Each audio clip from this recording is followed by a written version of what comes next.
Today I got time, cuz. Today I got time, cuz. Today I got time, cuz. You lucky on that day I was acting cool, cuz. What? Nigga, what's up? How gangster are you, cuz? Hey. I don't fuck with you, cuz. You disrespecting me. Woo. I don't fuck with you, cuz. You disrespecting me. I got hard, cuz. Oh my God! I'm overwhelmed, y'all. I'm sorry. I'm running behind. It's so much going on right now. Hold on. Trying to fix my screens here. It is too much going on, y'all. I hope everybody's doing good. Happy Friday, everyone. It is a lot going on right now. It is crazy. I'm glad I'm here. This week has been nuts for me. This week has been a lot. One, we had Takeoff's death. I mean, that's been front and center all week. It's been gloomy outside. The weather has been kind of icky up here. So it's been a lot. My Madia, the girl that helps me run my Instagram page when I had trained, she has fallen ill. So, prayers to her. I'm praying for her to have a speedy recovery and come back to work. So she's taking a break right now to get better. So everything right now is on me. I feel like I hear an echo. Hold on, turn this down.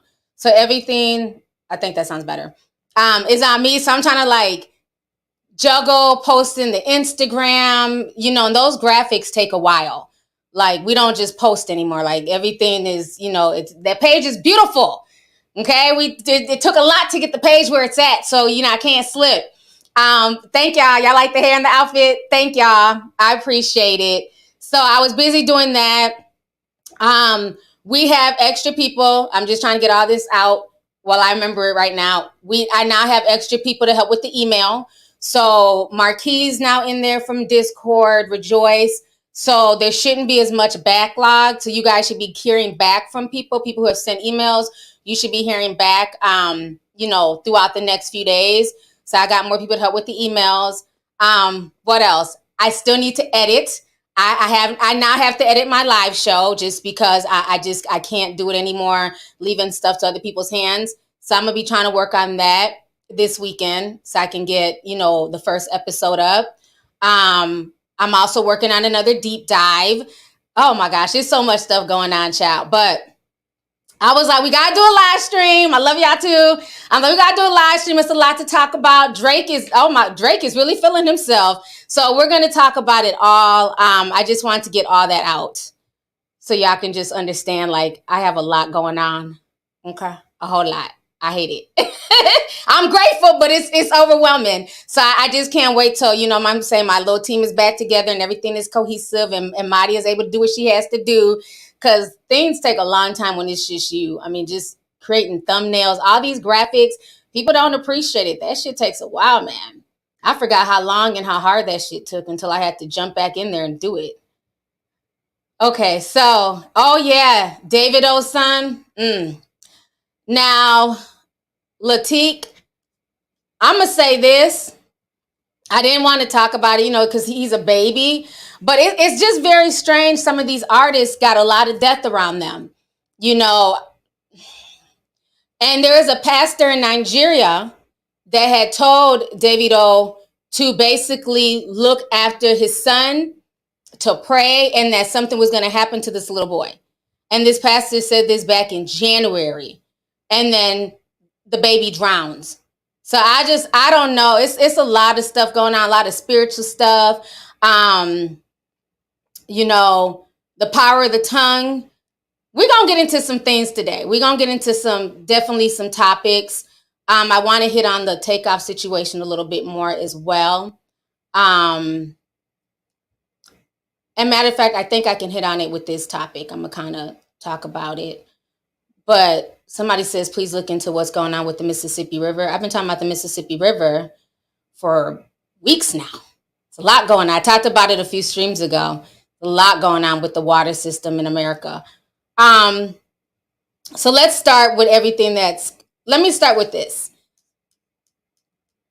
With Megan Thee Stallion. I feel like there's an echo in here. I don't know what's causing this to echo. Hold on. Okay. That sounds a little bit better. So yesterday I had posted that basically Megan Thee Stallion, 21 Savage, and Drake, they all came together like Voltron, honey, to basically sign a petition to say that rappers' lyrics should not be used against them in a court of law. And so they're trying to get the fans to also sign this petition. I think they said so far they have 64,000 signatures, but they're looking to achieve 75,000. So I'm going to read to you what it says real quick here. Let me share my screen so we can read this together. We're going to go back starting from yesterday. Give me just a second here. All right, here we go. So it says the music industry leaders, artists, as well as legal experts have come together to form efforts to protect Black art. Artists are joining forces to urge American legal system to restrict rap lyrics from being used as evidence in court. Together, the group has penned an open letter titled Art on Trial, Protect Black Art, which has been signed by 3 major record labels, including Warner Music, Sony, and Universal. Other streaming companies like Spotify, YouTube Music, and TikTok are also lobbying for change. The letter was released by Warner Records on November 1st and has been posted to social media. There's a petition circulating on change.org to urge others to show their support. Let's see here. In the letter, it urges prosecutors to stop racially targeted practices of using rap lyrics in trials in courtrooms across America. The trend of prosecutors using artists' creative expressions against them is happening with a troubling frequency. Rappers are storytellers, creating entire worlds populated with complex characters who play both heroes and villains. But more than any other art form, rap lyrics are essentially being used as confessions in an attempt to criminalize Black creativity and artistry. Okay? So that was these 3 here, rappers. They signed this petition yesterday for freedom of speech. You know, I should be able to rap about killing my fellow, Black man. And even if I did it doesn't matter. You can't use the lyrics against me. It's very interesting because I guess the thing that kind of confuses me is are these courts like, okay, that's one thing to rap about. Okay, I did a drive-by last night and I threw on some shades and then I hit somebody and, they're dead. And, what I'm saying, a week later, there's all this evidence that a week ago I went on a drive-by and they see me on surveillance camera with some big ass, black ass Gucci glasses. You know what I'm saying? Like, if you don't commit the crime, what is there for them to tag you to, is what I'm saying. Like, it doesn't even make any sense. This, to me, thank you. Somebody says Black creativity. Quinn Nikki says that with a clown emoji. The fact that they're calling some of these lyrics Black art, I call it Black death. Okay?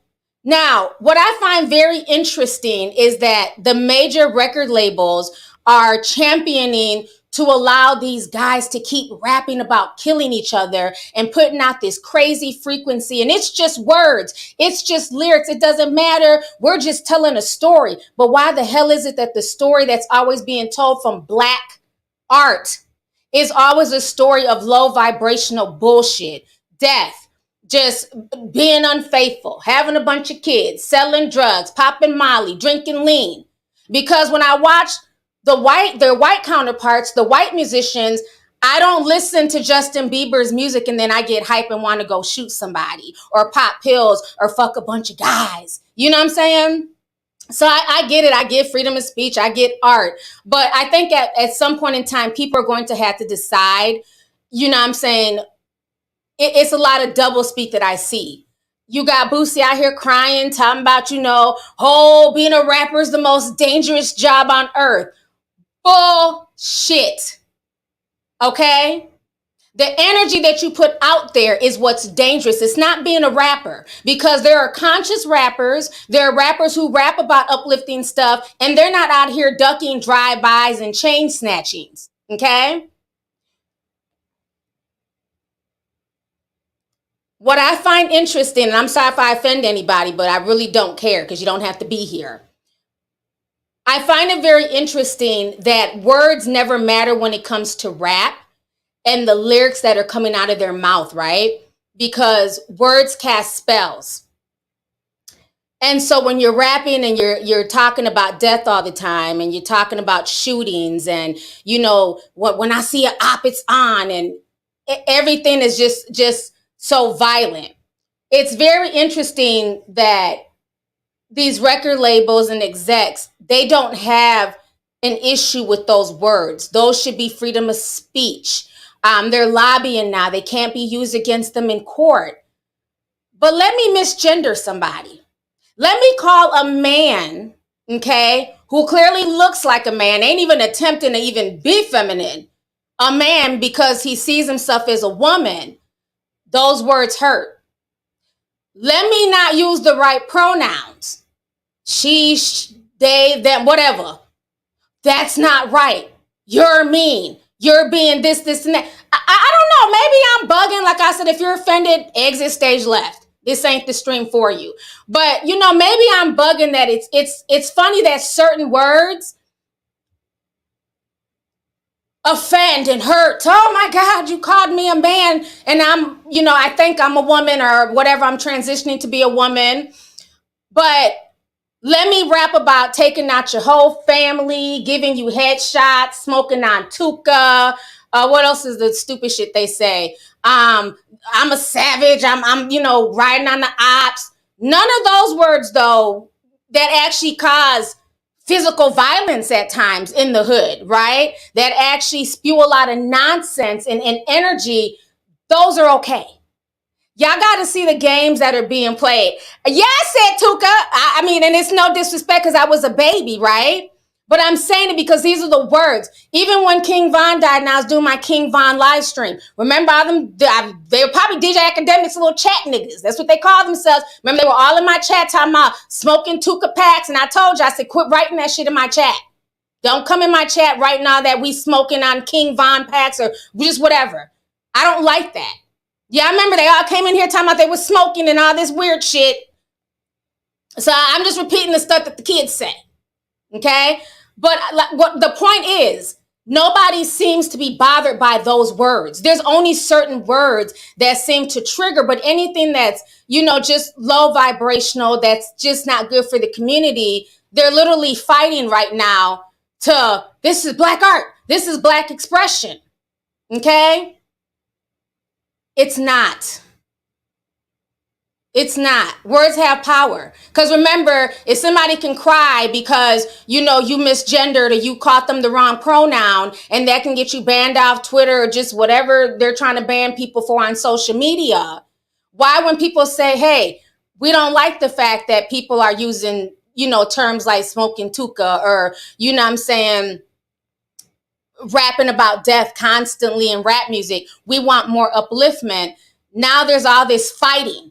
Oh no, freedom of speech, this and that. Now there was a white guy who came out, Robbie Starbuck, and I didn't know much about him. I had to research him a bit, but he said some real prolific shit. He did. And I want y'all to listen to what this white man had to say about what he feels is going on in the music industry. So let me pull this up here really quick. Give me just a second to find them. Okay, here he goes. I want y'all to listen to this. We got over 6,000 people in the house. Thank y'all for joining me. Please hit that like button, please, so more people can come on in. A rapper from Migos died. I just wanted to go ahead and make a video about something I have a unique experience in. So I directed a bunch of rappers, people like Gucci Mane, Snoop Dogg, Lil Yachty, the list goes on and on and on, okay? I learned a lot of things, and I have left the industry largely over my political beliefs, but there is something I want to impart to people to hopefully, make some sort of change happen. So I have a challenge to rappers, and I know some of you still follow me. I know a bunch of the celebrity blogs still follow me from trying to get news from music videos and things like that. So here's the truth. The truth is this. A bunch of young black male rappers keep dying. You know who's not dying? record executives, the record executives that push for them to continue to make songs and create a culture that is obsessed with death, drugs, and sex, period. The industry's obsessed with it, but those record executives, they're not dying because they don't push this culture on their own people, but they're encouraging you to push it on yours, and they're paying you handsomely to do it. The reality is, I know a lot of you. A lot of you are good people. You're family guys. You're not the image that you put out there to the world. Why? Why don't you be the example? Stand up. I challenge you. Be the example. Make music about the culture you want to see.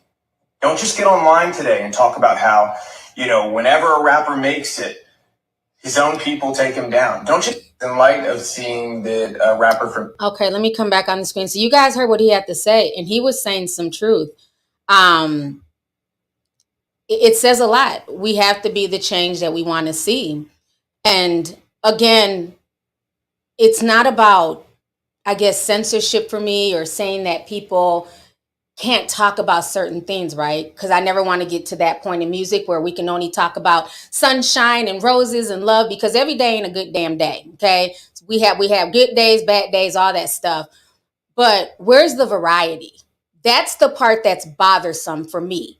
And I know I've talked about this in our last Zoom meeting. And for all of us who grew up in the 90s, right? We had hardcore rap. We had, Snoop Dogg gangbanging on records and bitches ain't shit but hoes and tricks and Dr. Dre, the Chronic. And we had that. We had NWA, right? But we also had the Arrested Developments. We also had the Digital Planets, cool like that. We had so much variety. So at some point in time, we have to really ask ourselves, why is it the only thing that gets pushed is only the negative music? I'm not saying you can't rap about what you want to rap about. That's your grown business. That's between you and God, right? But why is there no other variety? Why is that the only thing now considered Black art? Why do people who rap about more positive stuff, they don't see the light of day? That is by design. That is by design. As much as I may not be the biggest fan of Diddy, but during that damn shiny suit era, y'all remember the shiny suit, more money, more problems era? He wasn't out there talking about killing folks and all this bullshit. It was just partying and having a good time. It was lighthearted music. Like, we don't have that anymore. And then everybody wonders, why is everything so dark? Why is everything so, demonic? Remember back in 2020, when I started noticing a rise of people saying demon time. And I'm like, what is this? And I was one of the first ones to speak about it because Lovely Joe tried to act like he didn't understand what demons were. Oh, what's demon time? Oh, okay, that's a new... Why are we co-signing stuff like that? Like, why are we trying to act like we don't understand spiritual matters until somebody dies? Then when somebody dies, it's all this spiritual mush mouth shit. But you knew what it was when they were screaming that out. And that's what I'm saying. Y'all keep running around talking about demon time. I'm on demon time. You guys are invoking certain energies. Beyonce came out with Meg Thee Stallion. On OnlyFans, I'm on my demon time stuff. It's just certain things that are just always being invoked. Where when we were growing up, nobody rapped about stuff like that. It's very strange to me that these are the things that are constantly being pushed. You don't have to be a big fan of Kanye West. Whatever issues you have with Ye, that is between you and Ye. I don't care. But when he talks about the music part, certain music being pushed, I don't think he's lying when he says the people who control the music, because the white guy, Robbie Starbuck, just basically co-signed what Kanye was saying about the music part. I'm not talking about everything else, but about the music part. So people have to start deciding, are we going to support, like somebody said, the De La Souls, the Tribe Called Quest, the Brother Lynches, people who really rapped about real stuff. Because I get where the rappers are also coming from. So this is not to condemn rappers. Y'all know we have parties. I memorize lyrics like a damn encyclopedia. And sometimes I have to catch myself when I'm rapping like, damn, it's so melodic, I'm not even realizing I'm rapping about a murder because it's so melodic. That's the scary part. And when you really think about the lyrics, it's like, damn, I'm literally rapping about killing somebody. But because the beat is hot, the vibe, you don't even realize it, right? Because music can have the power to wake you or lull you to sleep.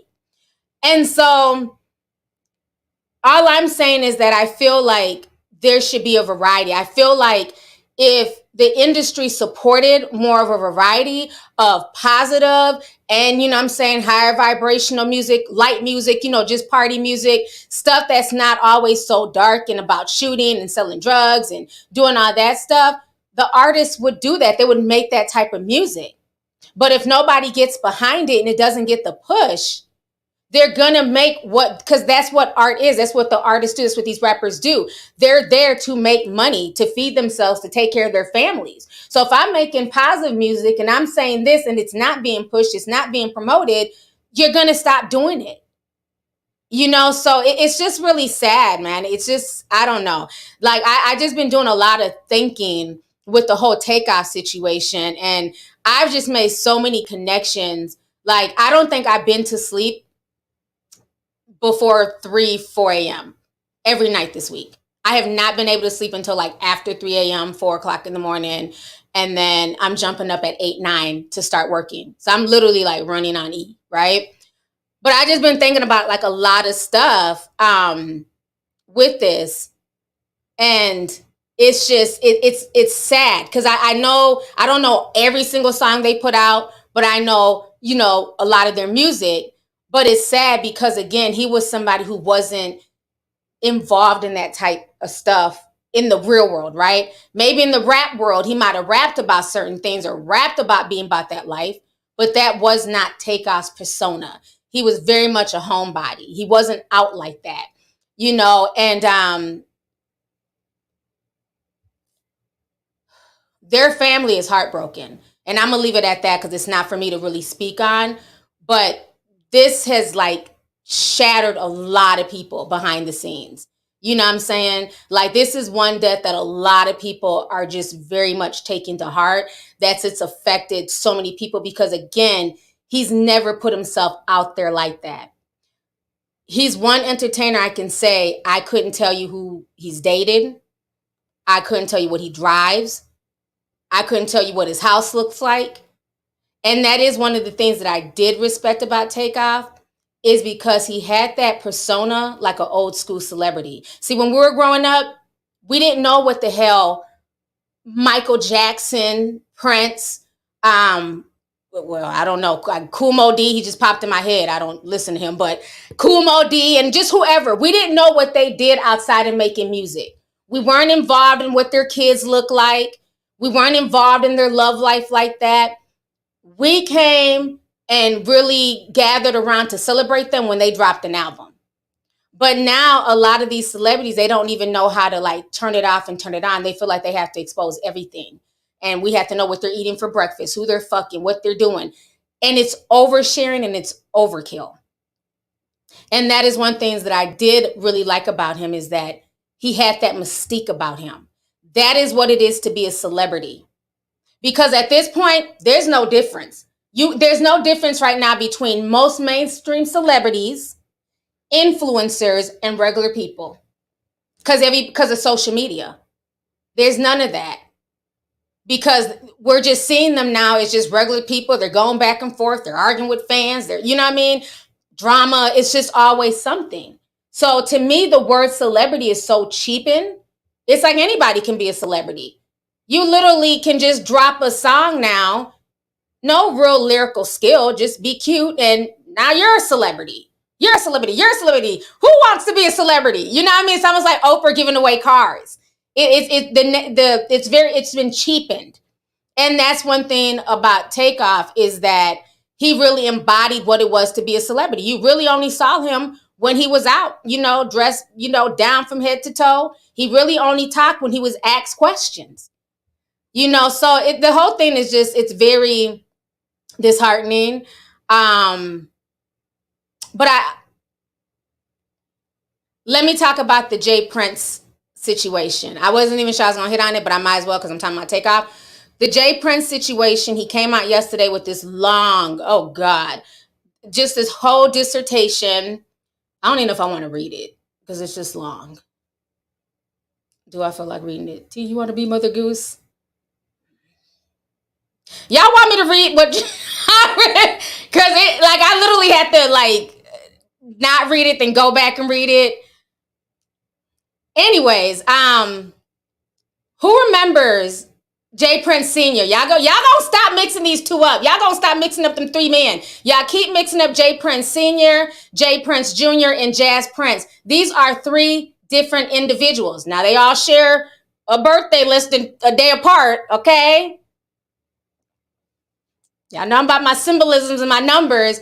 All their birthdays fall around either, what is it, Halloween, the 31st to November 1st. They all got the same birthday, but they're not the same person. Y'all gonna stop cussing out that old man thinking it's his son. But let me go ahead and read to y'all since y'all want me to read, child, and put on my Mother Goose glasses. Let me read what good old J Prince had to say. Let me drink some water first because he wrote a lot. Okay. Excuse me. He says, the Prince family would like to send our condolences to the family and friends of a beautiful soul at Takeoff. To the Houstonians and the families around the world, this one breaks my heart because Takeoff was a brother, a son, a role model, and a God-loving human being. Grief is a price of love, a bill people from across the globe are praying right now as we mourn this loss. I've known Takeoff, Quavo, and Offset for many years, and there has been nothing but mutual love for one another that ain't going to ever change where we are concerned. This shouldn't have happened.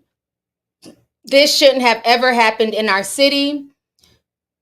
There shouldn't have been recorded. And this damn sure shouldn't be circulating across social media for family, friends, and fans to see. As I write this, I'm angry about the lack of love and respect that we have for one another as a race, which keeps bringing us back to the same tragic place of black on black killing.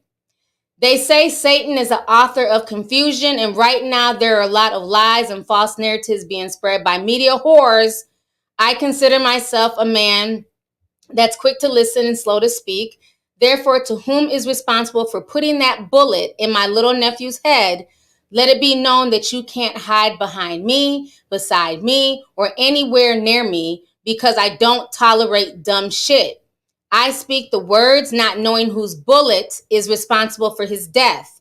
With that being said, the root of this tragedy is foolish and has to be owned by the fool. I will sum this up by saying a gun in the hands of any human that closes his eyes to shoot and doesn't have the proper skills on operating that gun is dangerous and results usually ending with innocent people who had nothing to do with the altercation being shot or killed. To the homies in Georgia and around the world that got love for Takeoff like we do, know this. Let's change the narrative in our culture by putting an end to every argument or disagreement resulting in violence. It's okay to live and let live to see another day. Rest in peace, Takeoff. Ooh, that was a lot to read. So, I see a lot of tiny violins. Y'all was not playing. So that was the senior. There's a lot of coded messaging in there. Okay. I'm not going to speak too much on who did what, but there will be there's going to be a lot of stuff coming down the pipeline behind this. There's a lot of coded wording. There's a lot of distancing of oneself, people closing their eyes to shoot, a lot of stuff, he's dropping a lot of little seeds. What is interesting is people being very bothered by the videos that are circulating online. Now, let me say this. Okay. I don't necessarily agree with people filming people's last moments, but I also get it. That this is the world that we live in, right? Everybody sat here and watched George Floyd's last moments and so many other people's last moments on camera. So this is the world that we live in, unfortunately, right? My thing is, Are you really bothered because it was his last moments, or because we watched Jay Prince Jr. walk right by the body? Like that wasn't his homeboy. I don't know. It felt weird to me. Like, and I don't wanna I never want to be in that situation, but it just felt weird that somebody who's supposed to be checking in and you're supposed to be looking out for, they're laying there bleeding out and you just walk by. Because my thought is this, right? Remember when I told y'all a few weeks ago on my live stream, I said I don't like check-in culture. I'm not checking in with anybody. Only check-in I do is the TSA. When I told you guys, I said, to me, hip-hop has normalized this whole checking in culture, and let's keep it real, check-in culture is nothing but friendly extortion. Who remembers? Put a teacup if you guys remember me saying this. Friendly extortion is what check-in culture is, in my personal opinion, right? And so my issue is the Prince family, mob ties. That is y'all's MO. Like y'all thrive off of this whole check-in thing. Remember when PNB Rock died, what were all these weirdos saying? He should have checked in. He didn't check in. Who was he supposed to check in? He should have checked. Why? Like, what is this check-in culture?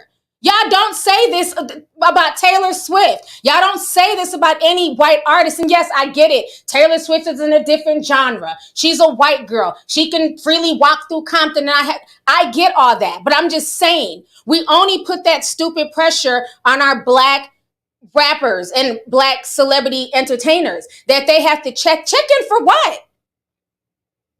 It's extortion. So, okay, fine, cool. Y'all are checking in.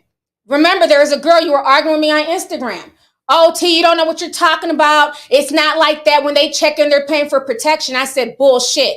I said, if you want to pay for protection and you're worth millions of dollars, you can hire security, certified security. You can hire the police. Okay, when I did my event, I hired Atlanta PD outright. I know how much I spent on security for that event. I didn't have my homeboys flying from Minneapolis, bring guns, do none of that. I went through a professional security team. I went through the police department. We spent weeks dealing, you know what I'm saying, to make sure everything went off without a hitch. Everybody felt safe. Nobody felt no type of way. We had that police cruiser, before you even walked into my event, there was a police cruiser that sat outside the epicenter the whole 8 hours with a fucking lights on, okay? That police cruiser, him to sit there that whole day was a few $1,000s. And I'm not rich like no rapper. So don't give me that. It's not about protection. It's friendly extortion. And so my thing is, if I checked in with mob ties, who's protecting Quavo? As I'm watching this video and I'm hearing him scream, take, get up, take. One of the Migos has already fallen. So you're going to leave the other one exposed? So then somebody could come up and finish the job with Quavo as well? I don't know. Maybe I'm reaching, but that's how I'm looking at this. I feel like certain people are more upset about the video because it showed a lot of other shit besides that body on the ground.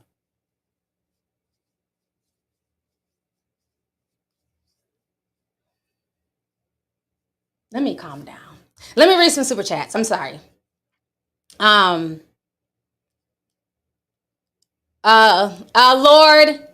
Lord Uchia, sorry if I mispronounced it, sent $9.99 and said, hey, auntie, this is Marcus. Oh, my gosh. Hey, Marcus. I says, hope you're having a good day. Just wanted to come through and send you some love before I go see Shaka Khan live. That is awesome.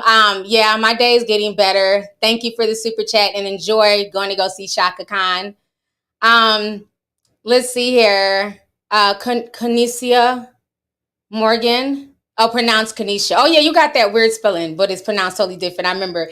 Kanisha sent 10, says, rest in peace, Takeoff. Drake is out here dissing Meg and Serena like his baby mama and a porn star. We're going to get on Drake next, honey. We're going to get on Drake. Thank you for the super chat, love. Curly Rowley sent 699 and says, hey T, as soon as I saw the mess that Drake was up to, I quickly thought about what you would say. Thanks for coming through with the live. Definitely. Thank you, sis. Alexis de Jesus. I pronounced that perfectly. Yeah.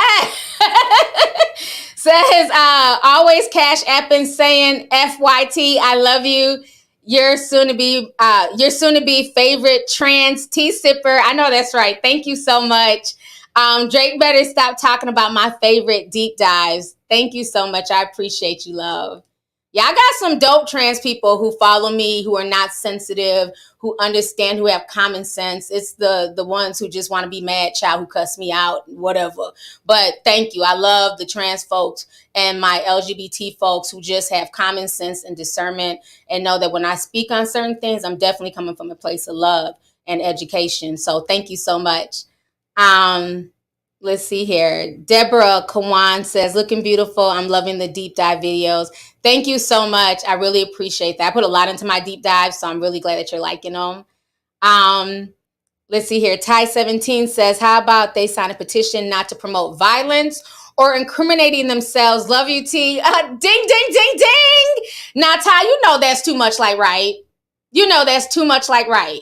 You know, I'm going to sign a petition to allow you for me to keep promoting death to the babies as opposed to signing a petition for something better. You know what I'm saying? But thank you for the super chat, love.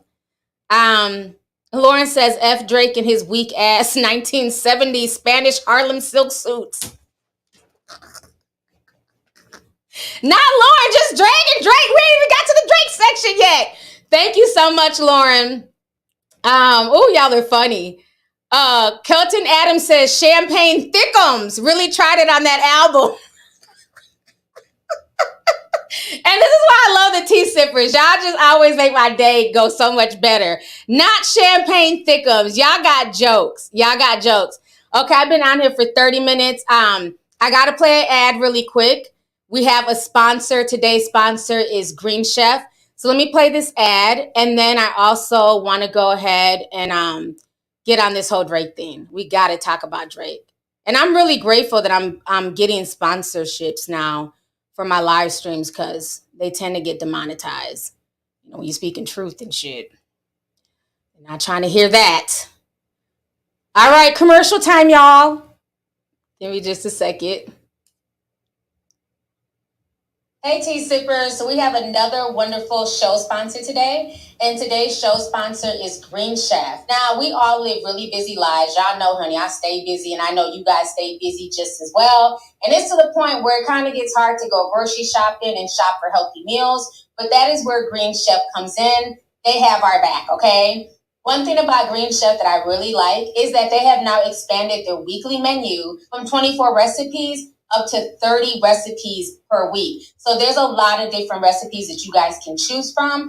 Another really cool thing about Green Chef is the fact that you can have different preferences in one box. Meaning, if you're on a keto diet, you can choose keto items and put it in the box. If your man likes meat, honey, you can go ahead and put that in the box. And if you know your child is, trying out veganism, you can also put that in the box as well. So they basically cover your entire family's dietary needs. So to check them out, make sure you guys go on to greenchef.com/Lovelyti125. And don't forget to use code Lovelyti135. So that way you can save $135 off of 5 boxes. And don't forget that your first box ships absolutely free. Don't forget that Green Chef is the #1 meal kit for eating well. So make sure you guys check them out today. All right, let me come back on the screen. Okay, thank you guys for being patient. I feel like it's a little bit like, it's more like a little television show. We got to, get a word from our sponsor. We got a little break. So yeah, definitely support Green Chef. Thank you to them for sponsoring this live stream. We got over 10,000 people in here. Please, 10,000 people. Y'all in here sipping, but I only see 2,600 likes. Raise the lights. Raise the lights. But so let's go ahead and talk about this whole Meg Thee Stallion Drake drama. Okay. Now, child, y'all know how I feel about Megan. It's no secret, child. Um, Megan. Now, yesterday, she put up a court record and it was supposed to say 2022 and it said 2002 and the Barbs were roasting her. They said she was making up court documents. I don't know. I just feel like Megan is always involved in something, child, on the internet. So they were dragging her yesterday. I didn't have time to post any of it. I said we just gonna leave her alone today. Then I wake up today and there go the horse emojis. Can't stand y'all. Oh my God. So then I wake up today and I finally hear the diss track. And I wish I could play it. Of Drake, going in and talking mess. Let me pull it up. I'm gonna have to just read it to y'all. And mind you, the same day, this is the same lady who with Drake and 21 Savage, where rappers can say whatever they want to say. Well, he did, Megan. You gotta be, you gotta watch who you know what I mean, the things you support. You can't have your cake and eat it too. So remember, they just signed a petition that rappers can kill other rappers in songs and, admit to crimes and it should be able to be used against them. But now the son, he's talking about Megan, he's trying to do a double entendre, right? So he's saying that Megan lied about being shot, but then other people are saying that, no, it's about butt shots, child. So let me go ahead and read this. Let me share my screen with y'all. I said, I'm going to keep it real over here. So remember the day before was all this, we don't, hey, we want to be free to rap about whatever we want to rap about. Then I wake up this morning, and so this is what they're saying. After Drake rapped that Megan Thee Stallion lied about getting shots, Megan went off about rappers who dogpile on Black women. Megan Thee Stallion has written a string of tweets that, without mentioning the names, appear to tear into Drake for suggesting that she lied about being shot by Tory Lanez. On Sirocco Loco, a track from Drake's new album with 21 Savage, Drake says, "This bitch lied about getting shots, but she's still a stallion. She don't even get the joke, but she's still smiling." He also went on to say something else, child. He was also talking about her lying about graduating or something about college. So it's two little disses that he had in that one song. So Meg went off. I can't play the song. Who is this girl? Can y'all write this girl's name? Like, is this Drake's future daughter? Like, what is this? Who's this chick? Is this somebody 21 Savage is dating? I thought he was with Lotto. I'm still trying to figure out who this girl is. Her teeth scare me. But anyways, Tina Snow, aka The Stallion, says this: "I know I'm very popular, but y'all gotta stop attaching weak-ass conspiracy theories in bars to my name. LOL, niggas nor hoes ever address me or at me with a fact or receipt, but I'm a clout bitch. Keep sucking my coochie." Then she says, "Stop using my shooting for clout, bitch ass niggas. Since when the F is it cool to joke about women getting shot? You niggas, especially rap niggas," I'm trying to make it through the algorithm, y'all. There's a lot of cussing in here. "Are lame, ready to boycott about shoes and clothes, but dogpile on a Black woman when she says one of y'all's homeboys abused her." Then she says, "People attack me. Y'all go up for it. I defend myself. Now I'm doing too much every time. It never ends. And this did not happen until I came out and said I got shot. Y'all don't fuck with me. Okay, cool. Fuck it. Bye." Then she says, when the mother effing facts come out, remember all y'all hoes' favorite rappers that stood behind a nigga that shot a female." Then somebody says, he said stallion though, so technically he did say your name. Then she goes, "A stallion is slang for a tall, thick woman." So, I mean, first she's saying he mentioned her name, then she's saying that he did. Let me come back on screen, child.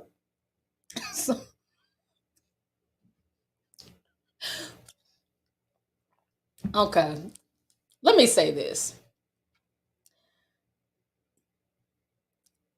Some of y'all are trying to say Drake's line meant but shots, because he said shots and not shots. Let's keep it real, y'all.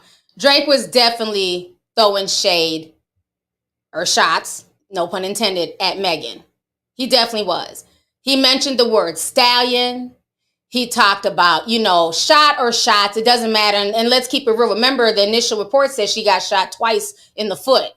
So I definitely feel like that bar was for Megan. And then he also went on to talk about, graduating or college. It was something else in the lyric that was definitely tied to Megan as well.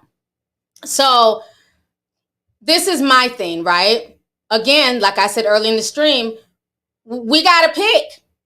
Because now it's dogpiling on a black woman. And that's another thing I've called Meg about in the past, that whenever she's into something with rappers, all of a sudden, black women. It's all black. He ain't talking to me. Drake got me fucked up. He ain't talking. Ain't no all black women. No, he's talking about you.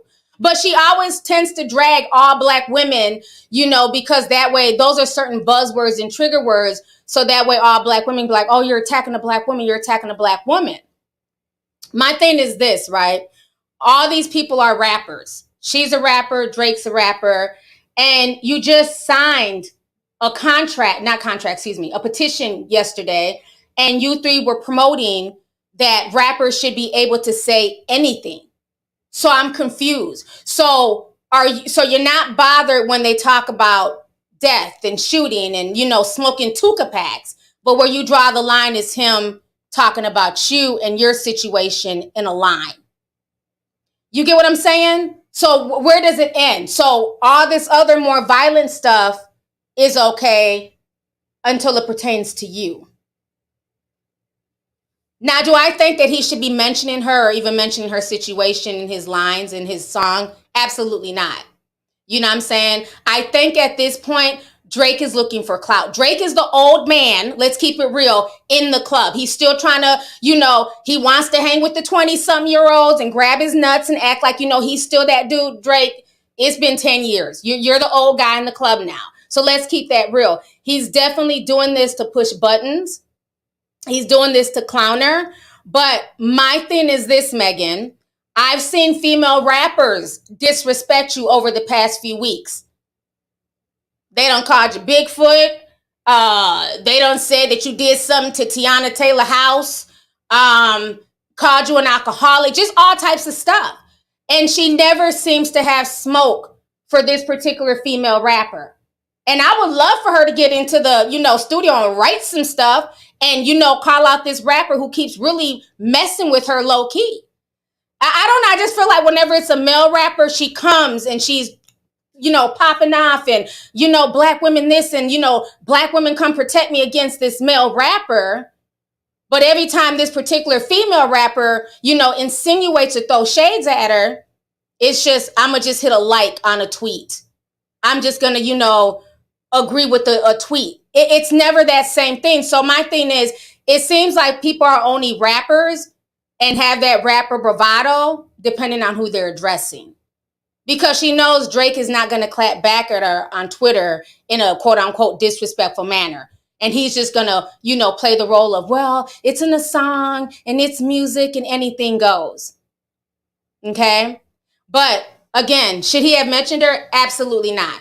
He had no business mentioning her. So, and that's why he did that. So that way he would have out to say, well, I wasn't talking about her. She's just thinking I'm talking about her. But I said shots, meaning that the girl's denying having ass shots. And, a big ass is like a stallion because, a male stallion has a big ass.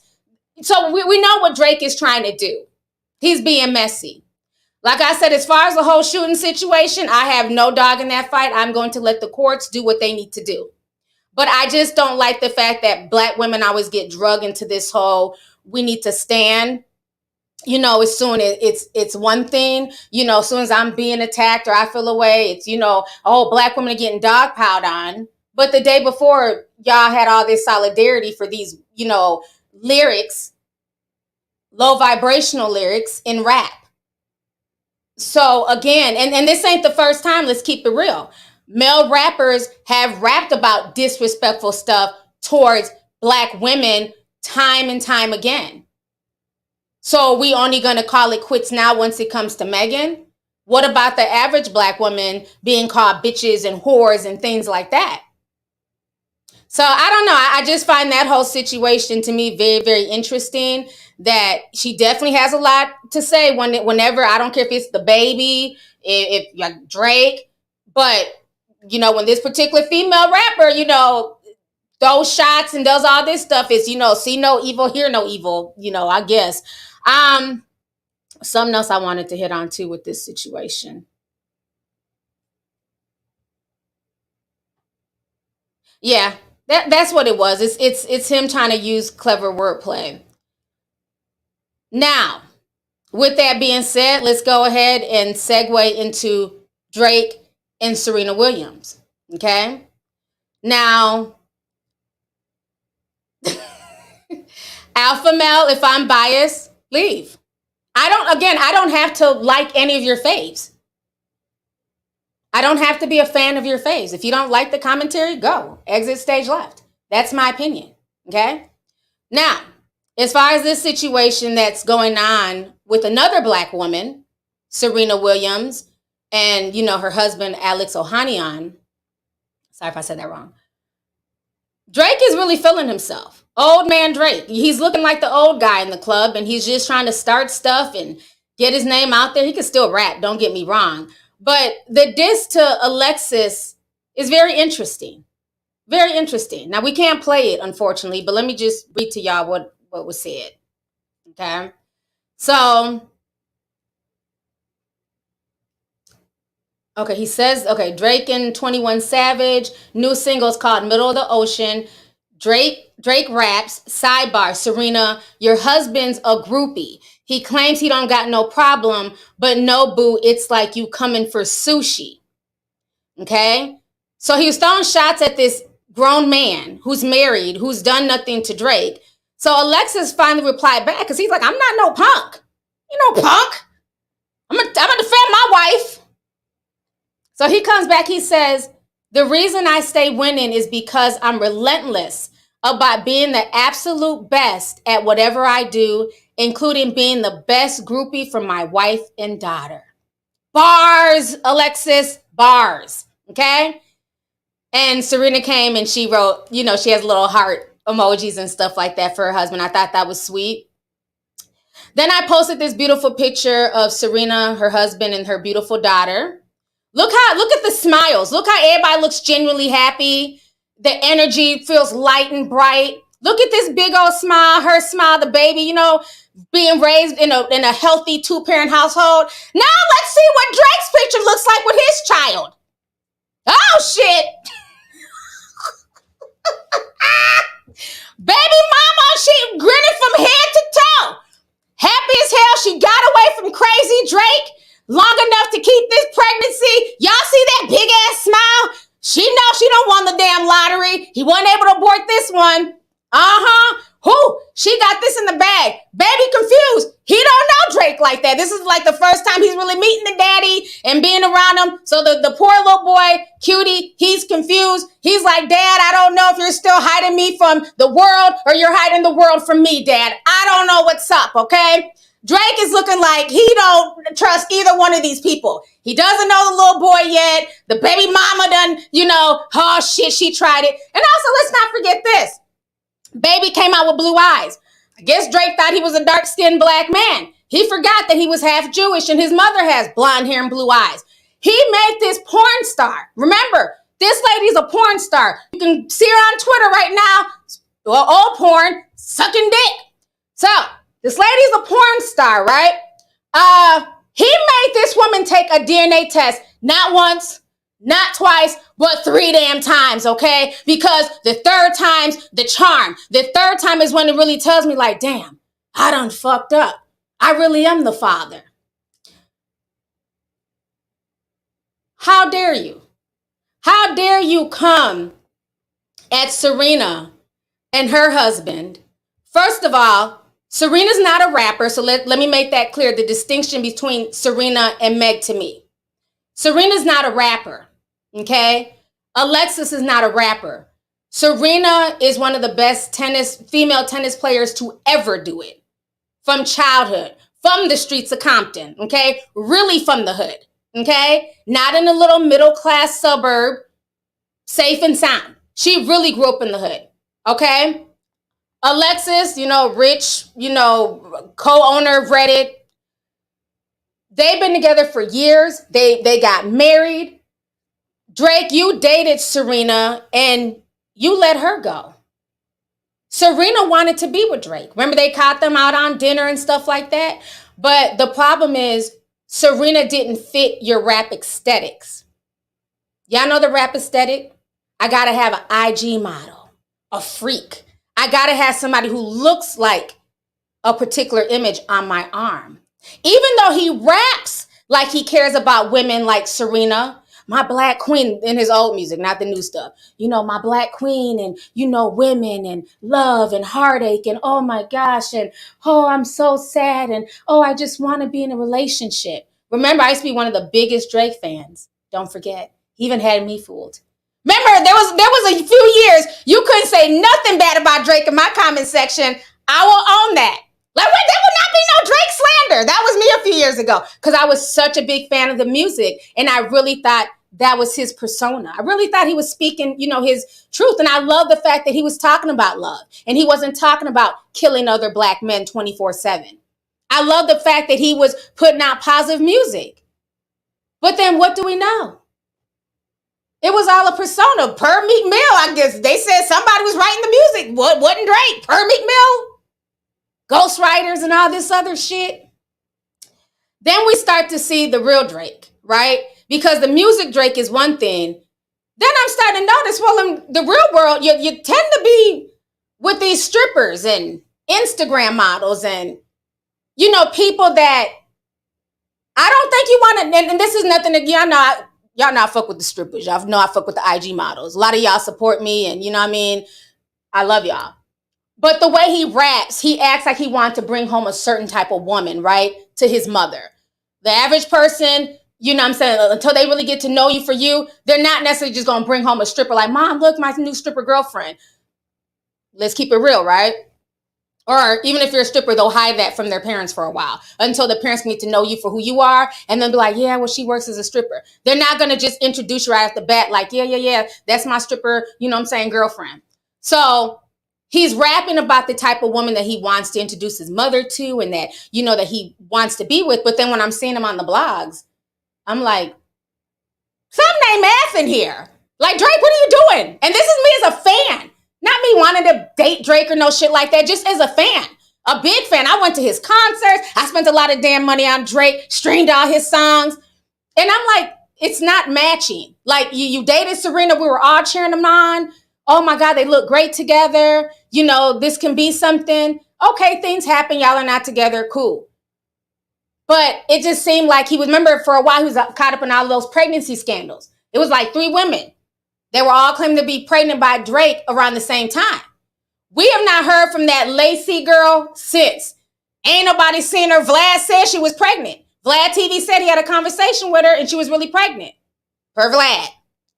I ain't seen the girl since. This one here, I forget her name, the porn star, Johnny Blaze says she lied. Don't say Johnny Blaze. She says she lied, that she was never pregnant by Drake. But the porn star, y'all can write her name. I'm not even trying to be disrespectful. I forget her name. She fled to France because she's a French woman. She fled back to France. So that's how he wasn't able to, because all the other girls were saying that he was making them, get abortions and stuff like that, allegedly. That's what they were saying on the blogs. She flew to France and waited her pregnancy out and then sent them that, we need a DNA test. I had a baby.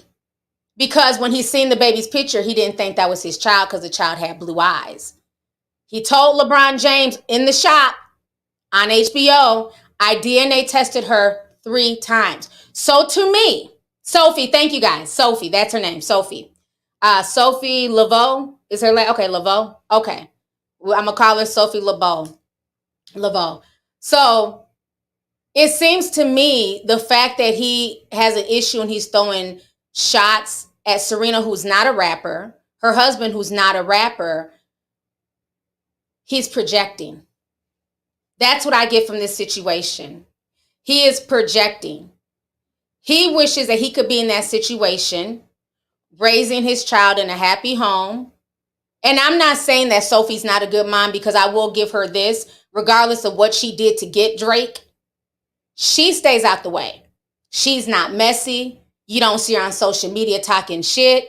She gets her bag every month and she lives her life and she raises their child. So I at least respect her for that. Because from everything I see, the boy is very smart. He's athletic. He's well behaved. So she's doing something right. So I will give her that. But I think that he's upset because that is the image that he wanted for himself. And he let that ball go. And so the image he's left with is that bitter picture. Let me go ahead and bring that back on the screen. This is how we were introduced to his son.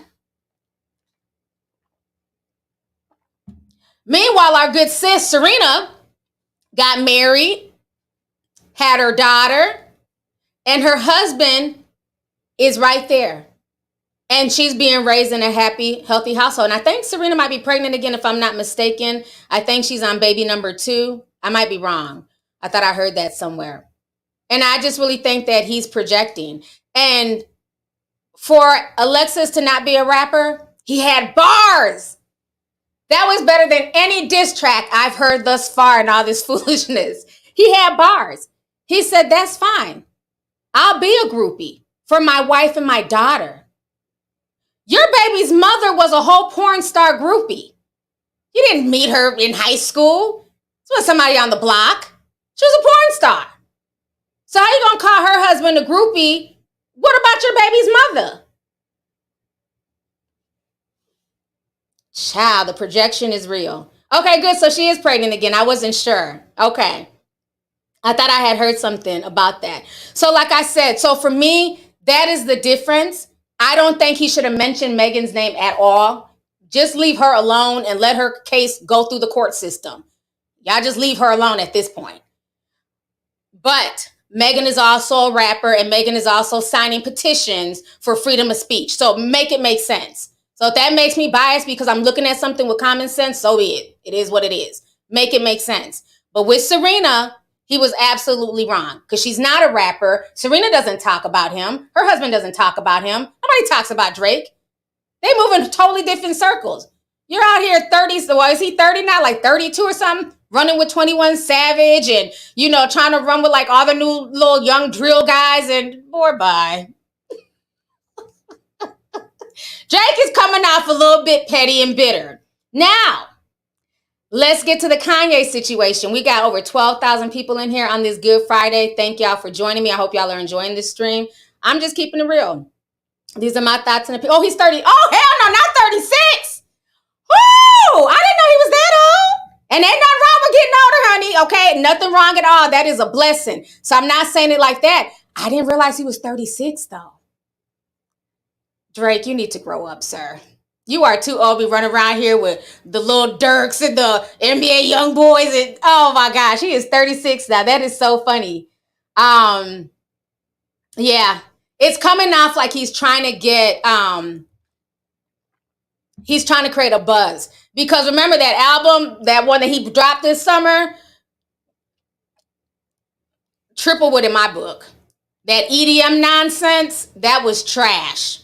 And a lot of people who were, who just don't care one way or another, they kept it real. Now, his fanboys, they're going to ride for anything Drake does, but that album was not a good album. So I think because that album was not successful, like maybe he sold a lot of units. I don't know. I don't have the numbers, but commercially, it was not successful.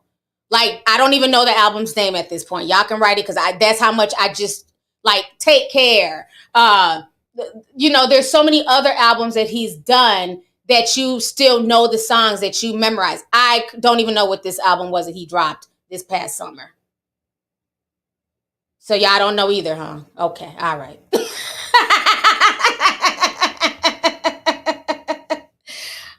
Somebody said Little Drake and 21 are in their 30s. They're not kids. Well, they're younger than Drake. But do you notice, though, we were talking about this one day, me and BL Sherelle. They make a lot of the guys in the industry look a lot younger than what they look. I never realized this. Okay, Certified Lover Boy, thank you. That album. I ain't like it.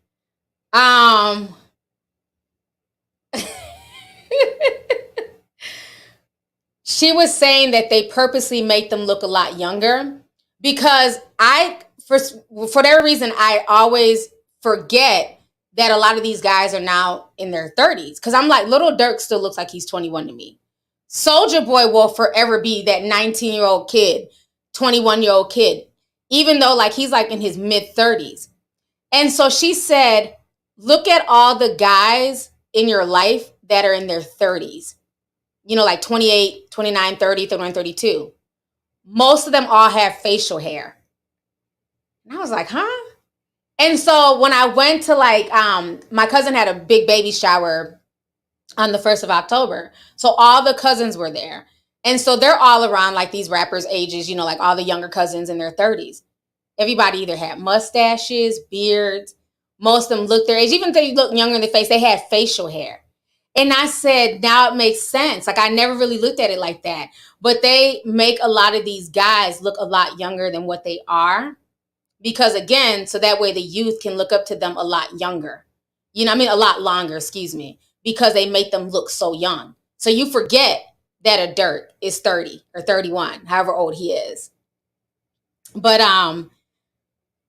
yeah, it's very interesting. Oh, was it Honestly Nevermind? Was the name of the album? Honestly Nevermind was the name of the album. Oh, okay. I didn't know what y'all was writing. Okay. I didn't like Certified Lover Boy either, though. I thought that was trash. I don't know. I just feel like his last 2 albums were just not good to me. There was nothing that really stood out. So, let me talk about the Kanye situation since we're still on Drake. Okay. Yeah, Soulja Boy will forever look 21 to me. I don't care what he does. So now Drake also threw shots at Kanye. Now Kanye, not even 24 hours ago, stated he was going to bless us all with a verbal sabbatical. Said he wasn't going to say shit else. He was just going to take a verbal break from Twitter. I said, okay, Kanye, that might be a good thing. Just, you know, go to sleep, take a nap, come back next week. Child, he woke up this morning and chose violence. I said, what the fuck is wrong with Kanye? You're not even supposed to be here right now, buddy. So Kanye came back this morning. Child, I don't know what Elon Musk gonna do. So he had a lot of things to get off his chest this morning. So we're gonna go through what Kanye had to get off his chest. This picture of Kanye always cracks me up. So Kanye comes out of nowhere and he retweets Daylight. So Daylight says, I'm starting to think that anti-Semitic means the N-word. So then Kanye retweets, I'm starting to think that anti-Semitic means the N-word, but he wrote it all out. When I tell you that was on Twitter for all of 9 minutes, I happened to catch that screenshot. That was on Twitter for all of 9 minutes. Elon Musk's team, they snatched it down so quick. When you went to click on it, said, tweet removed. I said, well, damn. I said, they're watching Kanye shit. So they took it down, but I got the screenshot. Then people start confronting him about the whole Drake thing because Drake had another line in his song where he went in at Kanye. And so this is a picture from last year with Drake and Jay Prince. So Drake says in the lyric, he says, linking with the ops, bitch. I did that for Jay Prince. And that's also in the same song, Sirocco Loco. Now, if you guys remember, around that time when him and Kanye linked up, it was when they were trying to do this whole Free Larry Hoover movement. They wanted to get Larry Hoover out of prison. And so Kanye had been kind of blasting Drake and, you know, throwing shots at Drake and insinuating that Drake may have, you know, like slept with Kim. It was like all types of little rumors out there. And so Jay Prince stepped in and he made them come together like, you know, like a high school principal. Y'all stand together and take this picture. We're going to dent this beef. And now, a year later, or 2 years almost, Drake is saying that he linked with the ops, bitch. He did it for Jay Prince. So now somebody tweets this. They said, oh, hell, at Kanye. Tell this man you made him. So then Kanye says, enough already. I done gave this man his flowers multiple times. Let's really see who the real ops are in the music game. Imagine all the rappers on the same side and everyone cleaning up each other's contracts. It's kingdom time. Love Drake. Love #love speech. Okay. Then he goes on to quote Charleston White. Now I know Charleston White got to be gassed because he is like one of the biggest Kanye fans, honey. And you got Kanye West playing a Charleston White clip. And so Kanye West writes, this is what's happening. Keep whooping him in front of all these slaves. This y'all baddest one, y'all richest one. He gonna stand up to us, and we all sit there and watch. And you keep whooping him in front of all these slaves. This y'all baddest one, y'all richest one. He gonna stand up to us, and we all sit there and watch. Okay, and then that's that's Elon Musk right now. I don't care what nobody says. That is Elon Musk just watching Twitter just burn. You can't make this shit up. Y'all know I gotta put in that last slide, child. So it's crazy. Now, let me say this. I find it interesting that Drake is speaking on Kanye. I think that line, and this is just my opinion, no disrespect, was a dog whistle. I think that line was a dog whistle to draw the line in the sand. Because remember, on the Drunk Champs interview, Kanye was just talking, and he stopped and he gave Drake like all this love and, oh, he's the GOAT, he's a better rapper than me, and right? So he spoke so highly of Drake on Drunk Champs. And so then after that, now we have Drake dropping that line.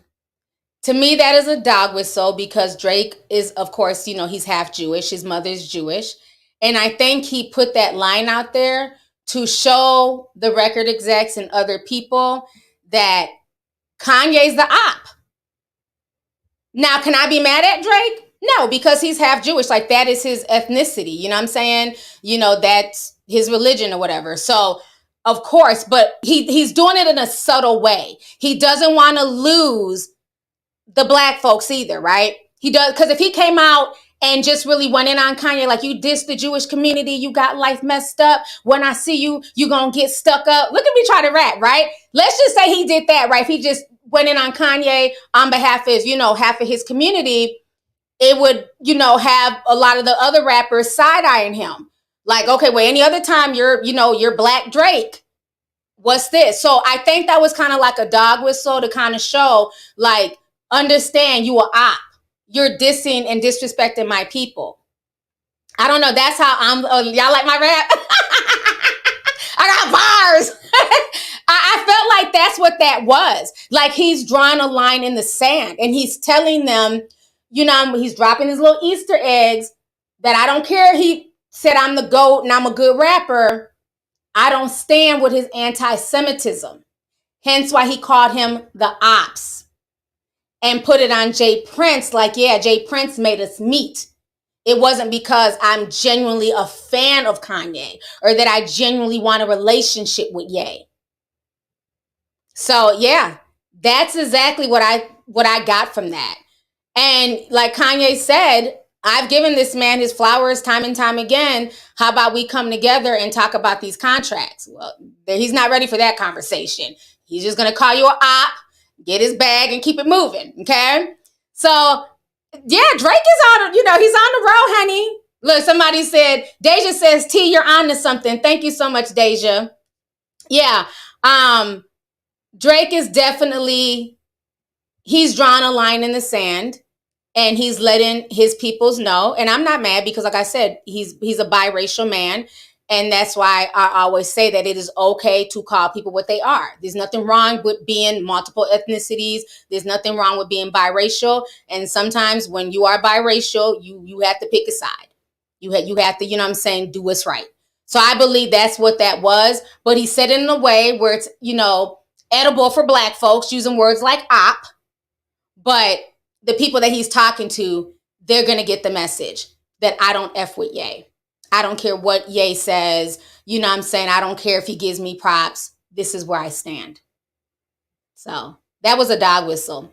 Let me go ahead and read some of these super chats here. Thank you guys. Let's see. Lizzie sent $4.99. She says, T, love you on your channel. Been sipping since 1962. You tried it. Y'all are a mess. I've been here since 1960 damn too. But thank you so much for being an OG tea sipper though. Either way, I appreciate you. Let's see here. Alicia said 1922. She says, Rho November, please shout out the Sigma Gamma Rho Sorority Inc. 100 years strong. Okay, Sigma Gamma Rho. All right. Congratulations. I don't know what I'm supposed to say. Cause you know what's so funny? Speaking of sororities, I was going through some of my footage, right? Like all the stuff from the live show, different pictures. And I found a picture, and I do not know your name, but me and you talked. You're a private chef, beautiful. She has like a shaved head, and her hair is pink. I didn't know you was a Delta. I went through the pictures, and it's you, my best friend, and my cousin. And y'all were all doing like the little Delta, let me not do it for they cuss me out. T, you not no Delta, you can't be thrown up. Okay. So y'all all had the little Delta triangle. It was so cute. They was like in some type of little sorority thing. Child, they was taking pictures. I said, okay. So I thought it was cute because the day of my live event, like that Saturday, there was a bunch of Deltas in town because I guess it was like the Delta sorority thing in June. Child, I don't know nothing about sororities like that. I'm me, find me. But my best friend is a Delta and my cousin is a Delta. So, no, I'm not a Delta. We're not going to do that, Alicia. You can't. They'll get mad. They're about to jump me. Okay, AKA, who is that? Love me or hate me. Okay, we see the pink and green, sis. Shout out to all the sororities. Shout out to the sisters. Shout out to the Sigma Gamma Rho. Congratulations to y'all. You know what I'm saying? On y'all's Founders Day. I think that's what they call it, Founders Day. So, yeah, I just thought that was funny. I'm me, find me. But I just thought the picture was so cute. Because I remember that she was really, really sweet in the club. And so I was like, not her and my best friend. My best friend and my cousin throwing up Delta. Because when they do their little Delta stuff, when they tweet, I just be sitting there like, y'all done? Y'all finished? Can we eat? Y'all know how they be tweeting and shit? It's some type of screech they be doing. I've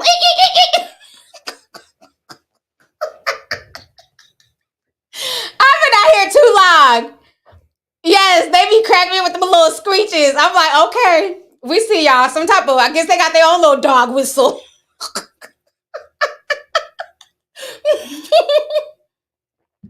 But they be cracking me up though. I love the sororities. I think it's dope. That it's that lifelong sisterhood. Child, they have issues. They just call on each other like, oh, such and such is a Delta. They'll help me.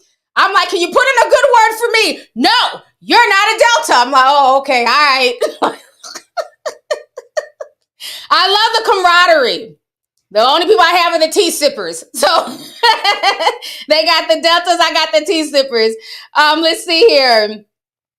Jazz Ariel says, what's even weirder is that Megan has a writer credit on Drake's album for the song Rich Flex, which is why Drake is always attacking another man's woman, but don't have one. Ooh, I didn't know that. That's very interesting. Yeah, I wonder if this is really gonna, especially being that she went off the way she did on Drake, how their relationship is going to be going forward. Because he was definitely throwing shots at her. Let's keep that real. He was definitely throwing shots at her. So thank you for the super chat. Emancipated Negress sent $9.99, says, ain't Drake a Jew? Let's say Jewish. What did Kanye say about them folks when it comes to us? Maybe he needs to be canceled for the disrespect. Thank you so much for the super chat, sis. Janae Johnson Moore says, hey, T, looking beautiful as always. I love that you always speak your truth. Take care and be blessed. Thank you so much. I appreciate that. Yeah, I'm always just gonna, speak how I feel. You don't have to agree. It makes me no difference. Y'all are here watching me. But yeah, I think a lot of different things can be right at once. I think I can see just the different nuances in certain things. So I appreciate the support. Let's see here. Tamika White sent $1.99. She says she don't want no smoke with Nikki. Plain and simple. Okay, Barb. I know that's a Barb. You can just tell by that I feel the Barb energy in that. Thank you for the super chat, love. Let's see here.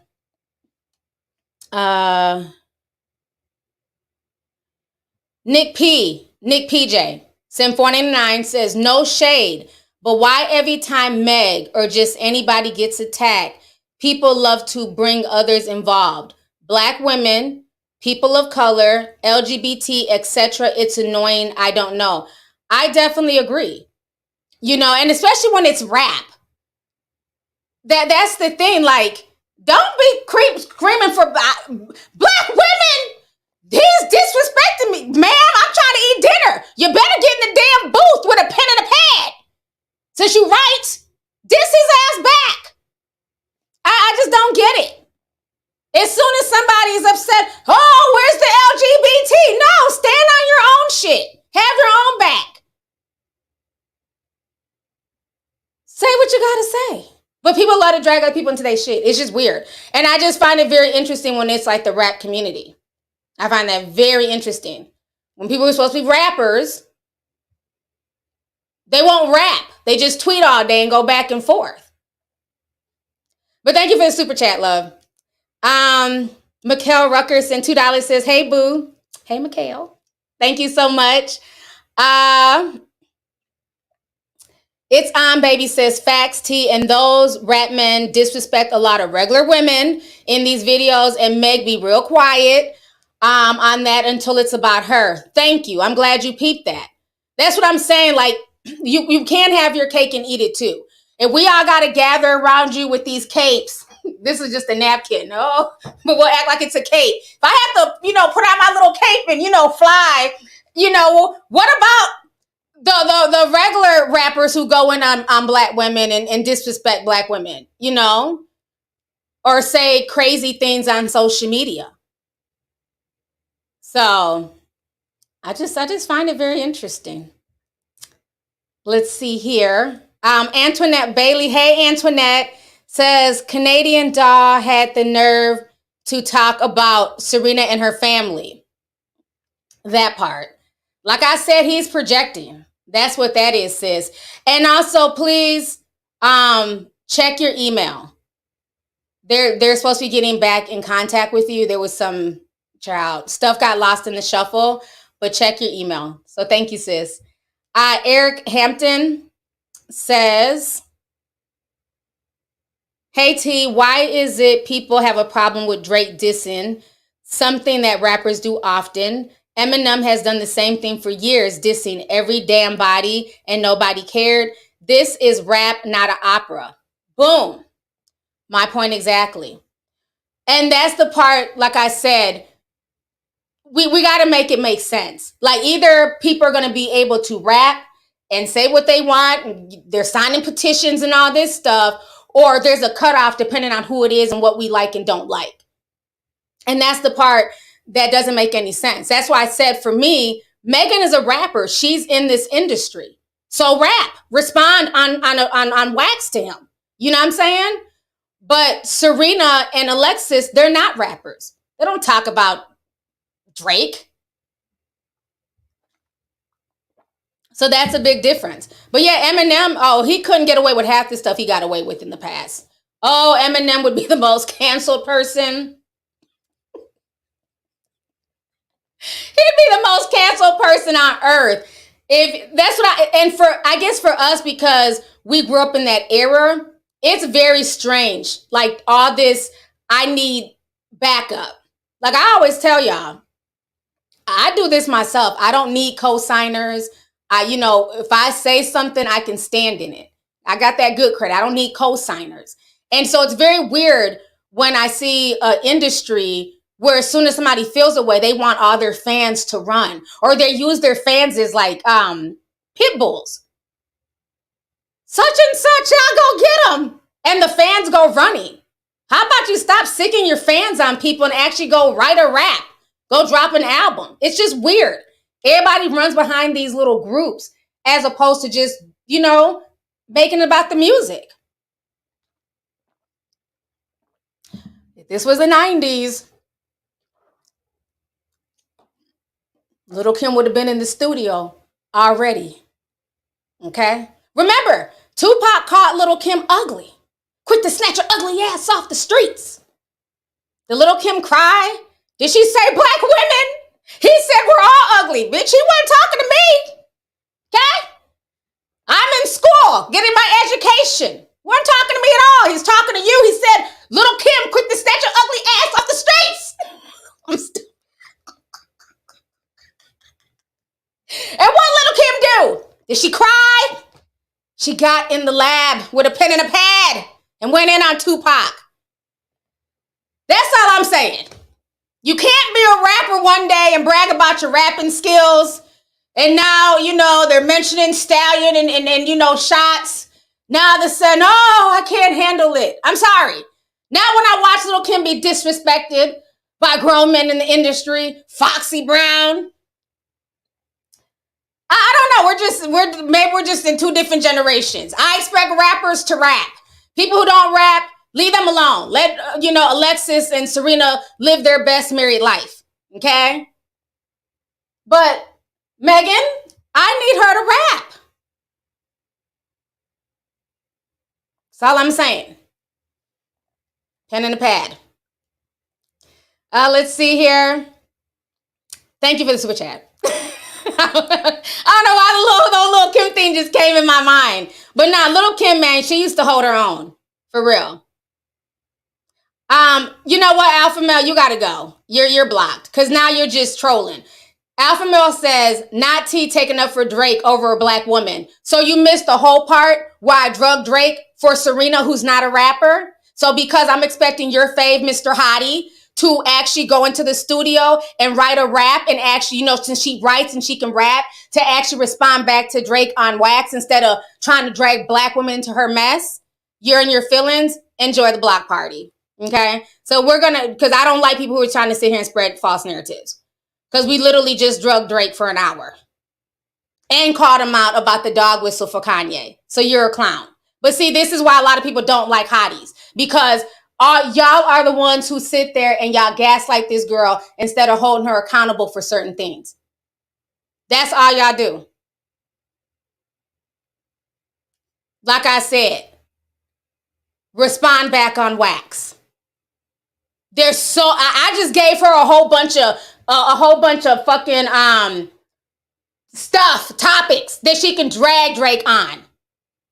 His baby's mother's a groupie. A porn star that you made take a DNA test, not one but 3 times. Do I need to kick the rhyme for Meg? Because I can. Because I can write too. Because y'all stay singing my intros. Okay, let me stop. Y'all don't play with Blockiana. So go cry to Meg. Go cry on Twitter. You're not going to be crying in my comment section and lying. When we've been dragging Dusty Drake for the past 2 hours. How long I've been out here? Oh, 1 hour and 28 minutes. Almost 2 hours. So don't go there. That's what these hotties do. That's why y'all are like the least favorite fandom. Y'all are just annoying. How about you go argue with the Barbs? Damn horses. All they do is lie. All right, Mr. Hottie's out of here. Mr. Hottie had to go. You're not going to be lying about me on my stream. Get the fuck out of here, cuz. You got to go. Okay, so let me see here. S. Ferris sent $50. Thank you so much.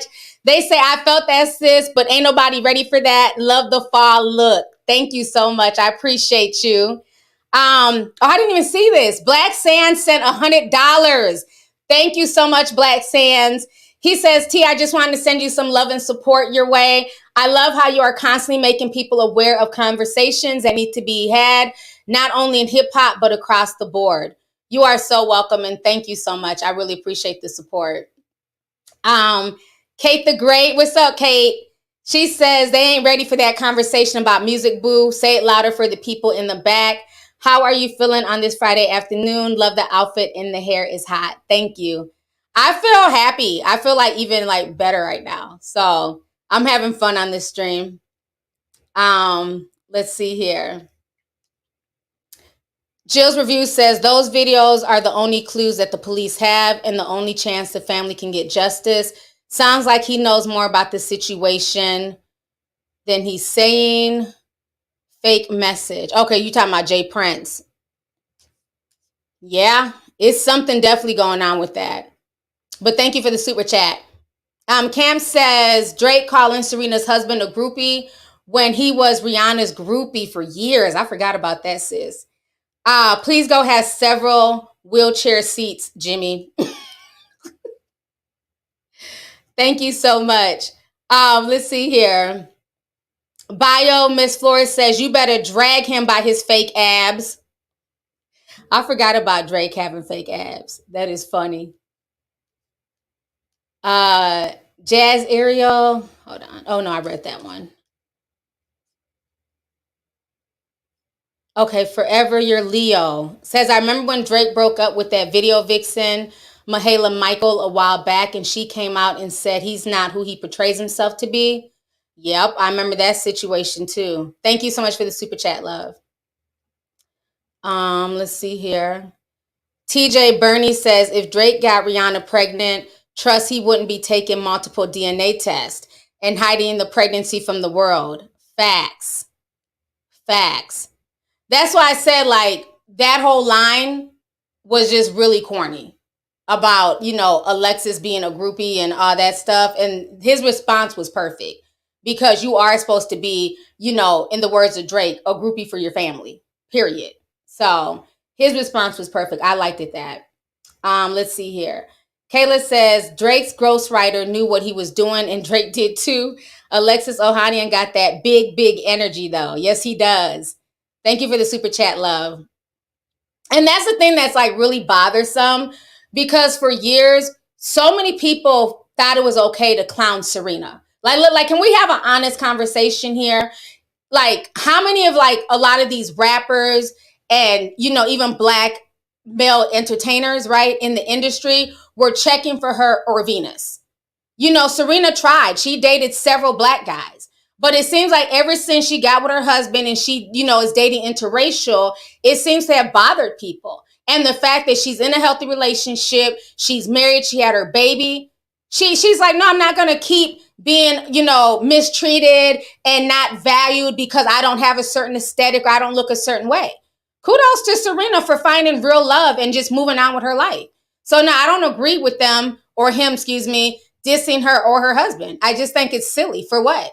Especially when they dated so many years ago. So like I said, to me, he's looking for attention with him saying all this stuff. He's looking for attention. She moved on and it feels like a lot of people are bothered by that. But again, these were the same folks who didn't want her. Common could have married her. If Drake wanted to, he could have married her and sat, you know, had a family with her and all that stuff. Ohanian, Mr. Ohanian, Alexis Ohanian, he saw something in her and he was like, you know what? I don't know what these other guys ain't seeing, but I'm seeing it. I'm locking you down. So kudos to Serena. Folks ain't ready for that conversation. Look, Karma says, shit, I'd wish she'd teach me the game. D Diva says, exactly, T. A lot of black men didn't want her. Yeah, I mean, she's been like the talk of like thanking points and it's too much. Because like I said, when she was single and she was trying to date and mix and mingle, nobody was talking about her. Nobody was putting up in rap songs like that, you know. So it's just very funny now that she ends up in a rap song and it's a diss because of who her husband is. Interesting. Very interesting. DeAndre Santen says, I want Meg to stand up for herself. She keeps allowing people to see her sweat, which is why they keep bringing it up. Yes. Like, I think she not only needs to stand up for herself, but she just needs to rap. You know, just drop music, let people know. Because I think Meg, you know, is very talented. I think Meg, honestly, out of all the girls, I think Meg can go toe to toe with Nikki, who we all know is, you know, the most lyrical out of all the females. I think Meg is her strongest competition, even way stronger than Lotto, you know? And I wish she would just rap instead of like always online going back and forth with these guys. It's like first it was, well, we're not even gonna talk about the whole Tory situation. Then you had the baby coming for her, and which she was wrong in that instance too. But again, people use her name and her situation for clout. And a lot of it is because they know that she's going to respond back. And it's not going to be on wax. At least get paid for it. You don't get paid on Twitter. All that writing she wrote, she didn't get a dime from it. But imagine she took all that energy and dropped the diss track this weekend and made some money off of it. Just saying. That's what Lil' Kim did. So AJ said, Lotto isn't anyone's competition. Well, what are the Lotto people called? Are they called the Lottos, the lottery tickets? I'm not. What do y'all call yourselves? I know there's some Lotto fans in here. I don't know. I know the Barbs. We know the Hotties. We know Barty Gang. What are the Lotto people? There's none in here. The slot machines. The scratch-offs. The lottery tickets. Okay. All right. The lottery tickets? Is that what they call themselves? Y'all be trolling. Because I'm seeing jackpots, lottery tickets, and scratch. Oh, no. I'm not fooling with y'all. They don't have no name? They call themselves they call themselves the lottery tickets for real? Okay. All right. Enjoy. We'll see how long that fandom stays around. I will say this though. I do think that Lotto can rap, but yeah, I mean, lyrically, no, I don't think she's a match for Nikki, bar for bar. I don't think so. That's my personal opinion. But Meg Thee Stallion, definitely. Like I've heard from her, because like I told y'all, I've been listening to her off and on since she was running with the first Kelsey. That's why I laugh at when her hotties get mad. Like I didn't just get here. I remember the first Kelsey. And she was dropping real bars when she was running with the first Kelsey. She had two friends named Kelsey. Some of y'all don't know that. Who's here? Shout out all these teenagers. Somebody said the EBT cards. Y'all ain't shit. Leave Lotto's fans alone. The Powerballs. Let's see here. Rosalind Gilliam says, hey, T, been rocking with you since forever. I used to love your intro with the humble songs, the kids throwing down, so much love from Detroit. Thank you so much. I appreciate you, sis. Thanks for coming through. DeAndre Hollis says, love you, T. I want you to know that I appreciate your hard work. Thank you so much. I appreciate you for watching and supporting. Thanks for the love. Cece must be in Australia. She says, funny how Drake's been a certified groupie for all these NBA players, though. They're not ready for that conversation. He wants to be an NBA player so bad, running behind LeBron. And remember when the Toronto Raptors went to the finals? Oh, you would have thought he was a member of the team. Definitely. Definitely has NBA groupie vibes. You are so right about that. Thank you so much. L Town said 5 says, love you, T. You always brighten up my day. I have been a tea sipper for 6 years. And that is the Dominican flag. Shout out to the Dominican Republic. Thank you so much. I appreciate you. Thanks for coming through and showing love. Let's see here. Wanterio has a horse emoji. Says, Megan is talented, but she lacks confidence to put out a diss track against the old granny. Okay, so the wheelchair emoji must be Nicki Minaj. They have a horse emoji and a wheelchair emoji. Y'all are a mess. Yeah, but like I said, I think if they push her enough, she might. But it's going to be interesting. It's going to be very interesting. Y'all are a mess. We need to do better. Send 10 says, Alexis said, don't come for me unless I send for you. LOL, he said what he said. He sure did. He sure did. And I love the fact that he stepped up right away to defend his black wife. Now, it's been a few hours. Has Party said anything yet? Not being messy, but has Party said anything yet to defend Megan? Let me go on Twitter, because earlier today, this is what people were writing on Twitter. Y'all let me know if that has changed, because this was the meme that was going around earlier today. Tory, The Rock, Drake, the baby, Carl Crawford, Party. I hate Twitter. Twitter is so messy. Has he said anything yet? Because I know he did defend her, because he's been trending. You see, him and Drake are trending still. He has been, let me click on this again. Refresh it.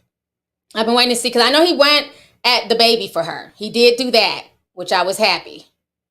And Party's a big boy. He's like 6'10". Let's see. What is this? The way she whacked Cardi, Party, Drake, and Meek. Oh, God, it's a barb. Y'all gonna keep saying Party don't defend Meg, but she probably tells him not to say anything because they either don't want to fuck up the legal case or fear retaliation against him. Okay. So basically, he hasn't said anything yet. Okay. All right. Nothing wrong with that, child. But Alexis did put Drake, Drizzy Drake, in his place. So I like that.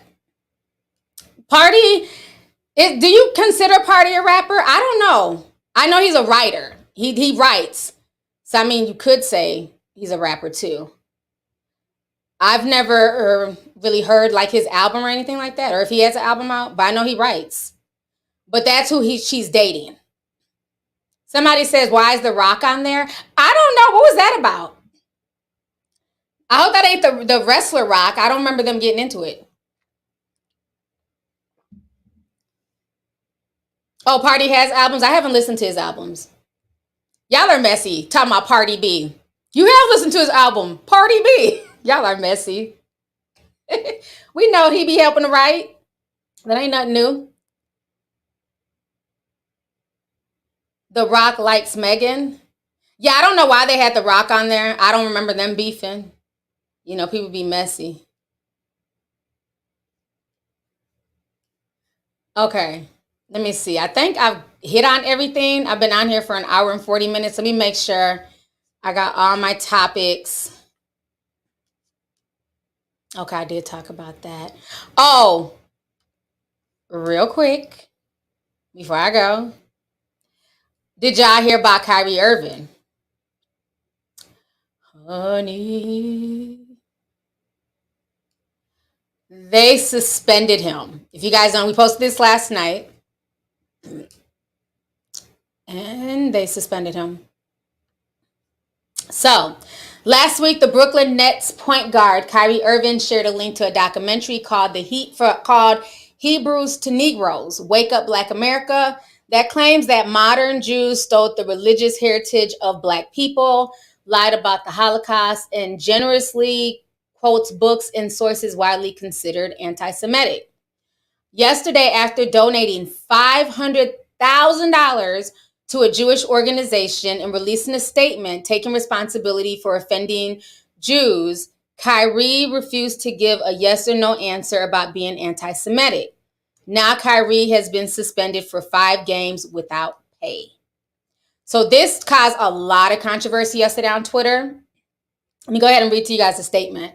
Over the last several days, we have made repeated attempts to work with Kyrie Irving to help him understand the harm and dangers of his words and actions, which began with him publicizing a film containing deeply disturbing anti-Semitic hate. We believe that taking this path of education in this challenging situation would be the right one, and thought that we had made progress with our joint commitment of eradicating hate and intolerance. We were dismayed today when given an opportunity in a media session that Kyrie refused to unequivocally say that he had no anti-Semitic beliefs, nor acknowledge specific hateful material in the film. This was not the first time he had the opportunity, but failed to clarify. Such a failure to disavow anti-Semitism when given a clear opportunity to do so is deeply disturbing. It is against the values of the organization and constitutes conduct detrimental to the team accordingly. Accordingly, we are of the view that he is currently unfit to be associated with the Brooklyn Nets. We have decided that Kyrie will serve a suspension without pay until he satisfies a series of objective remedial measures that address the harmful impacts of this conduct and suspension period. Served is no less than 5 games. Yeah, that happened. I'm not going to play the clip when he's being talked to by the media, because I don't want the NBA to, flag this stream. But yeah, that says a lot. So he is suspended for 5 games without pay. But what is kind of interesting to me is this, right? I don't know this documentary. I never heard of it. I haven't watched it or anything like that. So I don't know the ins and outs of it. But it's on Amazon. Why is Amazon not getting any backlash? If it's that bad and it's that anti-Semitic and it's that hurtful, where's the backlash and outrage for Amazon?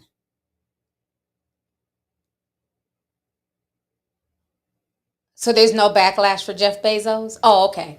Okay. All right. I'm just saying. All right, on that note, I'm just saying, am I wrong for even, because I'm like, well, so Jeff Bezos, he owns okay. All right.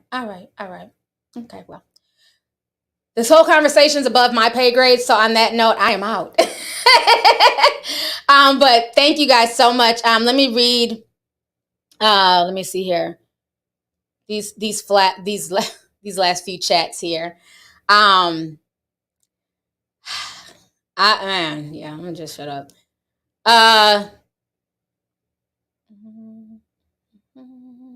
Okay, Keisha in Love Sim5 says, love you, TT. I wish you had the flashbacks when you went in on the celebrities who went off about Serena getting engaged. Hashtags #TSipper, sip. Thank you so much, Keisha, for remembering that. Because I totally forgot, chat. I done made so much content I forget. But now that you brought it up, I did make videos calling out the celebrities who were going in on Serena when she got engaged to Alexis. So thank you for that. You know what I'm saying? So for that moron to think that, I'm not defending a black woman because I'm not defending the one that he wants is silly. Because I've always gone hard for Serena. Serena is so unproblematic. Her and her sister have gone through just so much nonsense, unnecessary nonsense, just being black women breaking into a sport that was not meant for black women. You know what I'm saying? And now they've paved the way for younger black women to come in after them. So, it was nonsense the way she was treated when she got with him. So for Drake to even try and stir some more stuff up, it just shows that he's not happy in his situation. So thank you for that. Let's see here. Y'all keep asking me about D Wade and his ex-wife. I have no opinion at all, but thank you for the super chat. I'm gonna just leave that one alone. I have no opinion whatsoever. Let's see here. Erica says, love you, T. I've been watching you since 1897. It happened in 1492. Columbus sailed the ocean blue. Y'all are, I'm just making up all types of numbers now, honey. Y'all are so funny. But no, thank you for that. I talked about Davido and Chioma's son at the beginning of the stream. I don't know. Like that was crazy because he's only 3 years old. And just watching that video of him, just running around, playing, having fun. I don't know. Because there's a deeper side that I think a lot of Americans don't even understand with that situation. With the whole Nigerian pastor having that vision and trying to tell Davido about your son's going to pass and him not paying heed. I think that rabbit hole goes deep. but I don't even want to go there just because it's a baby. You know what I mean? And that's horrible. That's a 3-year-old baby, you know? It's just sad. As far as Spice, I see people asking me about Spice. I don't think it's true. I've heard that they're saying that she's in a coma, that she had surgery. I think it's just a rumor. I've asked people, and I don't think it's true at all. I have Spice's number, so I mean, I could just, text her, but I don't like texting people I don't talk to on a regular basis about social media stuff. Like, oh, is this true? It's like, what the hell? So I don't want to text her about that. But from people I know who know Spice, they said that she's fine. So I don't know why that rumor keeps going around. Yeah. But yeah, the pastor video is up about Davido's son. It is up. And the pastor has spoken, the one that prophesied it. He's speaking. I don't know. The whole thing is it's just eerie. It's just very eerie. So I don't know. The whole thing just does not sit well with me at all. It's just really eerie. And there's just been, over the years, there's just been a lot of people that have just died around Davido. And I don't know what that's about. Close friends. And sometimes he kind of reminds me of like the Little Dirk of Nigeria. You know how there's like a lot of death that's been associated to Little Dirk? Yeah. It's weird. Yeah, it's just eerie. That's all I'm just going to say. It's just eerie. It's just a lot of death. Okay, y'all. I've been out here for almost 2 hours. So on that note, you guys, take care. Have a good weekend. Stay safe. You know what I'm saying? Stay prayed up. Protect your energy. And thank you guys so much for just coming through and spending this Friday with me. This was a really good stream. Lots of good conversations. And I hope I left you guys with some food for thought. So I'll talk to you guys later. Bye.